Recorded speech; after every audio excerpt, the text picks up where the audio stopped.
चलिए शुरू करते हैं। कौन से शब्द में रॉ व्यंजन नहीं है? ऑप्शन है मात्र, मूर्धा, कर्म, मातृभूमि। तो बताइए कौन से शब्द में रॉ व्यंजन का प्रयोग नहीं हुआ है? 5 सेकंड का समय है और राइट आंसर है ऑप्शन डी, मातृभूमि। मातृभूमि में रॉ व्यंजन का प्रयोग नहीं हुआ है। हमें उच्चारण करने से लगता है कि इसमें रॉ व्यंजन का प्रयोग हुआ है, लेकिन इसमें रॉ व्यंजन का प्रयोग नहीं हुआ है, बल्कि ऋषि वाले री का प्रयोग इसमें किया गया है। इसलिए इसको रखना है ध्यान। मात्र में रॉ का प्रयोग हुआ है और कर्म में रॉ का प्रयोग हुआ है और मूर्धा में रॉ का प्रयोग हुआ है। तो ये प्रश्न बहुत बार रिपीट होता है और बहुत से लोग गलत कराते हैं, लेकिन अब से आपको इस प्रश्न को गलत नहीं करना है और ध्यान रखना है। अब देखिए, सलजम वाले 100 का उच्चारण स्थान क्या है? यानी सलजम वाले 100 का उच्चारण स्थान कौन सा है? कंठ, तालु, दंत, मूर्धा। आपको तीनों 100 के उच्चारण स्थान पता होनी चाहिए। 100 सलजम वाले 100 का, सपेरे वाले 100 का और षटकोण वाले 100 का। तो यहाँ पूछा गया है सलजम वाले 100 का उच्चारण स्थान कौन सा है? तो इसका जो उच्चारण स्थान है वो है आपका तालु। क्या है? तालु। तालु है सलजम वाले 100 का उच्चारण स्थान। सपेरे वाले 100 का उच्चारण स्थान होता है दंत और षटकोण वाले 100 का उच्चारण स्थान होता है मूर्धा।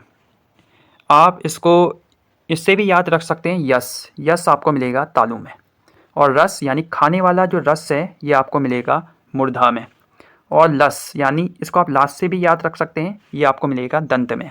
तो इस प्रकार आप इसकी कोडिंग कर सकते हैं और याद रख सकते हैं। तालु। तालु की अगर बात करें, तालु में कौन कौन से वर्ण हैं उच्चारण स्थान के आधार पर? छोटा ई, बड़ा ई, चौवर्ग, य और सलजम वाला 100। कंठ में है अ, आ, अह, कौवर्ग और ह।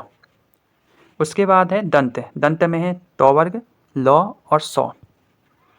और मूर्धा। मूर्धा में उच्चारण स्थान के आधार पर वर्ण प्रयोग होते हैं ऋषि वाला री, टौ वर्ग, रौ वर्ग और षटकोण वाला 100। यानी रस मूर्धा से, यस तालु से और लास दंत से। तो इस प्रकार आपको इसको याद रखना है। उसके बाद है शब्द की सबसे छोटी इकाई क्या कहलाती है? स्वर, व्यंजन, वर्ण या आयोग वाह? तो शब्द की सबसे छोटी इकाई कहलाती है वर्ण। इसे आपको रखना है याद, क्योंकि एग्जाम में आप भूल जाते हैं इसको। उसके बाद है भाषा की मूल इकाई क्या है? तो भाषा की मूल इकाई देखिए, भाषा की मूल इकाई है ध्वनि। क्या है? भाषा की मूल इकाई है ध्वनि। भाषा की सबसे छोटी इकाई वर्ण या ध्वनि है। भाषा की सार्थक इकाई, अगर पूछे भाषा की सार्थक इकाई, आपको लैंग्वेज समझनी पड़ेगी एग्जाम हॉल में। अगर भाषा की सार्थक इकाई पूछेगा तो वाक्य, भाषा की सबसे छोटी इकाई पूछेगा तो वर्ण ध्वनि, और वाक्य से छोटी इकाई उपवाक्य, उपवाक्य से छोटी इकाई पदबंध, पदबंध से छोटी इकाई शब्द, शब्द या पद, और पद से छोटी इकाई अक्षर, और अक्षर से छोटी इकाई होती है ध्वनि या वर्ण। यानी सबसे छोटी इकाई ध्वनि या वर्ण है, इसलिए भाषा की सबसे छोटी इकाई वर्ण या ध्वनि मानी जाती है। और भाषा की जो सार्थक इकाई है वो है वाक्य। इस बात का आपको रखना है ध्यान। प्रश्न है आधुनिक भारतीय आर्य भाषाओं का विकास किससे हुआ है? पाली से, प्राकृत से, अपभ्रंश से या संस्कृत से? तो राइट आंसर है अपभ्रंश से हुआ है आधुनिक भारतीय आर्य भाषाओं का विकास। इंपॉर्टेंट है, इसका रखना है आपको ध्यान। अब देखिए, आपको पता होना चाहिए आधुनिक भाषाओं के संबंध में कहाँ से कौन सी भाषा निकली है। सोर्स श्रेणी में आती हैं पश्चिमी हिंदी, राजस्थानी, हमारी पहाड़ी और गुजराती। मागधी अपभ्रंश से संबंधित हैं बिहारी, बांग्ला, उड़िया, असमिया। अर्धमागधी से संबंधित है पूर्वी हिंदी, महाराष्ट्री, मराठी, ब्राचड़, सिंधी और पेशाची, लहंदा या पंजाबी। तो ये सब आपको याद होनी चाहिए। आधुनिक भारतीय आर्य भाषाओं का विकास अपभ्रंश से हुआ है। इसका विवरण ये दिया हुआ है, इसका स्क्रीनशॉट लीजिए और ये आपके माइंड में रहना चाहिए, क्योंकि यहाँ से प्रश्न बनते हैं।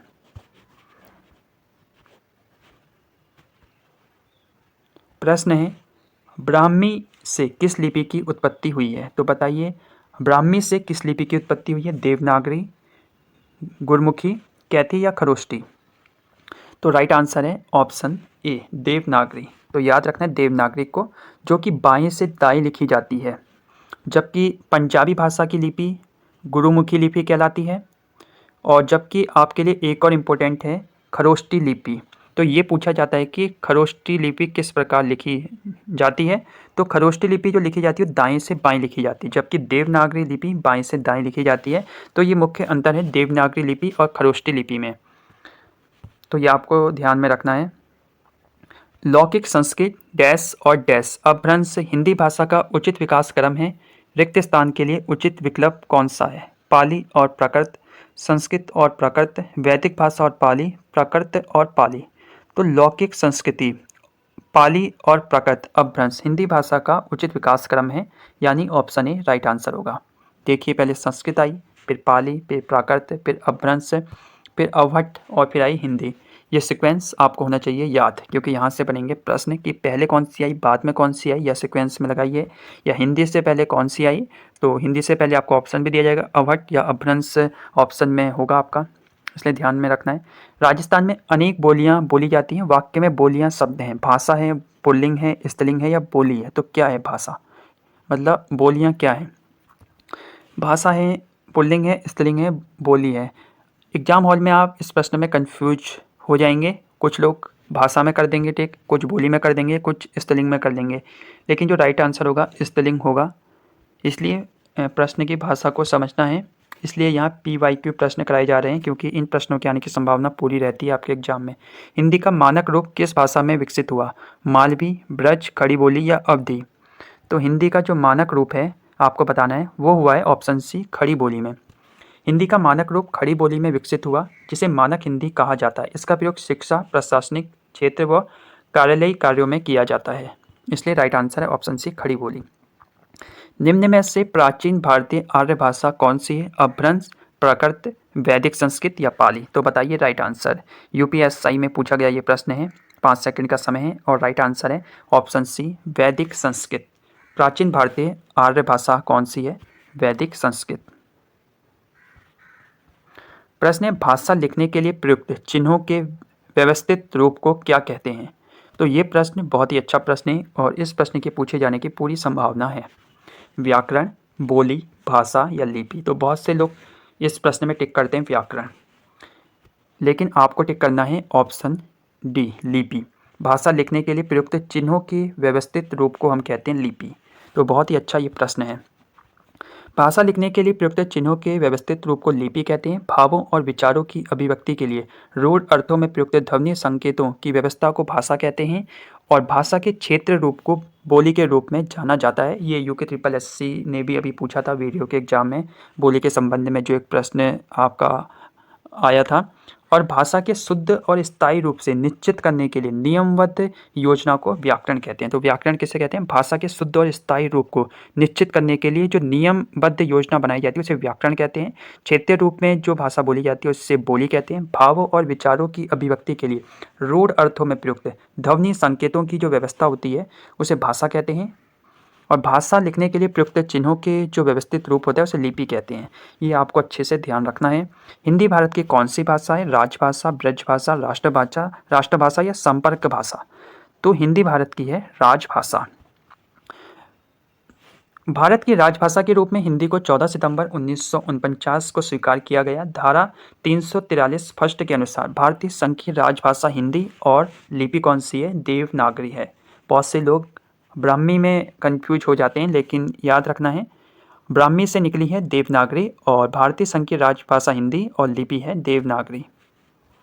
तो ये आपको रखना है ध्यान। किस वर्ष से हिंदी भाषा को कार्यान्वित करने का प्रस्ताव था? 14 सितंबर 1950, 14 सितंबर 1949, 14 सितंबर 1960 या 14 सितंबर 1964। तो बताइए किस वर्ष हिंदी भाषा को कार्यान्वित करने का प्रस्ताव था? तो राइट आंसर है 14 सितंबर 1949। हिंदी भाषा को कार्यान्वित करने का प्रस्ताव 14 सितंबर 1949 को हुआ था। इसी दिन हिंदी भाषा को राजभाषा का दर्जा दिया गया। प्रतिवर्ष 14 सितंबर को हम हिंदी भाषा के रूप में सेलिब्रेट करते हैं। हिंदी की उत्पत्ति किस अपभ्रंश से मानी जाती है? ब्रज से, ब्राचट से, और शोरसेनी से या मागधी से। बताइए हिंदी की उत्पत्ति किस अपभ्रंश से मानी जाती है। आपने ऊपर अभी देखा भी था, एक चार्ट जिसमें बताया गया था। तो राइट आंसर है शोरसेनी। हिंदी की उत्पत्ति शोरसेनी अपभ्रंश से मानी जाती है, जबकि ब्राचट से सिंधी की तथा मागधी से बिहारी हिंदी की और शोरसेनी अपभ्रंश से ब्रज भाषा की उत्पत्ति हुई है। ये भी आपको ध्यान में रखना है।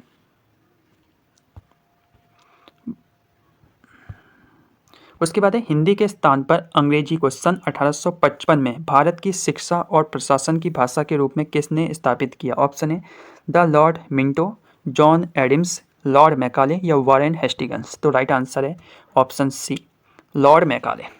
हिंदी के स्थान पर अंग्रेजी को सन 1855 में भारत की शिक्षा और प्रशासन की भाषा के रूप में लॉर्ड मैकाले ने स्थापित किया।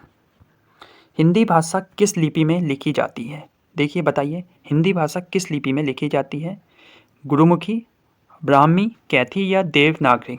5 सेकंड का समय है और राइट आंसर है ऑप्शन डी, देवनागरी। हिंदी भाषा देवनागरी लिपि में लिखी जाती है। इस लिपि में हिंदी बाएं से दाएं लिखी जाती है। देवनागरी लिपि का विकास ब्राह्मी लिपि से हुआ है। पंजाबी भाषा की लिपि गुरुमुखी है।